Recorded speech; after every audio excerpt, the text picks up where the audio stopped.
Depuis quelques jours, on observe un grognement populaire en Côte d'Ivoire suite aux nouveaux tarifs de l'huile et du bouillon, communément appelé ici le cube Maggi. Ces produits indispensables dans la marmite de la ménagère font partie de plusieurs autres dont les prix sont en hausse sur le marché. La population directement affectée par cette flambée des prix lance son cri de cœur.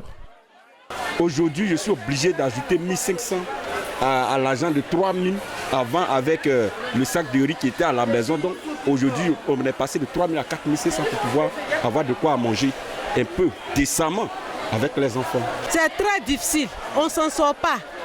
Quand tu viens au marché avec 100 000, quand tu te retrouves avec vraiment les choses qui ne sont pas importantes même, tu perds. Le ministère du Commerce, sensible à ces appels de détresse, décide de réagir. Une délégation du Conseil national de lutte contre la vie chère est dépêchée au grand marché de la commune d'Adjamé. Sa mission, s'enquérir de la réalité des prix des denrées alimentaires sur le marché et sensibiliser les commerçants et les femmes présidentes de coopératives sur les raisons qui pourraient expliquer cette inflation. Quand on regarde les produits vivriers, pour beaucoup de nos produits, ce n'est pas la saison. Maintenant, quand on va sur les produits manufacturés ou des produits qui sont importés, comme par exemple le riz, le sucre, les prix sont stables. Quand on échange avec elles, le marché mondial du riz, par exemple, il est stable. Il en est de même pour le sucre qui est fabriqué localement. Quand on a regardé au niveau de l'huile, effectivement, il y a des hausses sur l'huile. Parce que les cours mondiaux sont en hausse. Si on regarde par exemple pour le cube Maggi, effectivement, les prix sont en hausse. Nous avons pris attache avec Nestlé, qui est le leader sur le marché. Nous allons les rencontrer cette semaine. Il y a des explications au niveau, c'est vrai, conjoncturel de l'évolution du marché. Mais il s'agit aussi de lancer cet appel aux commerçants pour qu'ils n'en rajoutent pas. En plus de la montée des prix, certains produits du vivrier se font de plus en plus rares.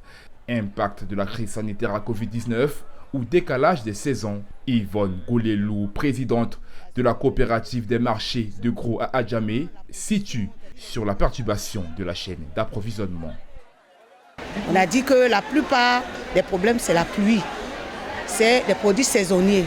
Parce que chaque année, ce que nous vivons, c'est pareil. Mais seulement que cette année, c'est un peu plus dur par rapport aux autres années. Moi, je pense que c'est dû aux effets du Covid. Parce que les produits que nous utilisons dans la production, c'est-à-dire les intrants agricoles, sont importés.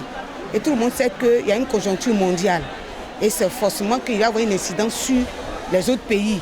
Tout ce que nous utilisons pour travailler, pour faire nos champs, vient de l'extérieur. Et puis, il y a aussi le facteur pluie.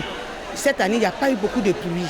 Donc, c'est ce qui fait qu'il y a une forte sécheresse qui explique. Vous avez vu le fort harmattan qu'on a eu cette année, a fait qu'il y a des produits qui manquent.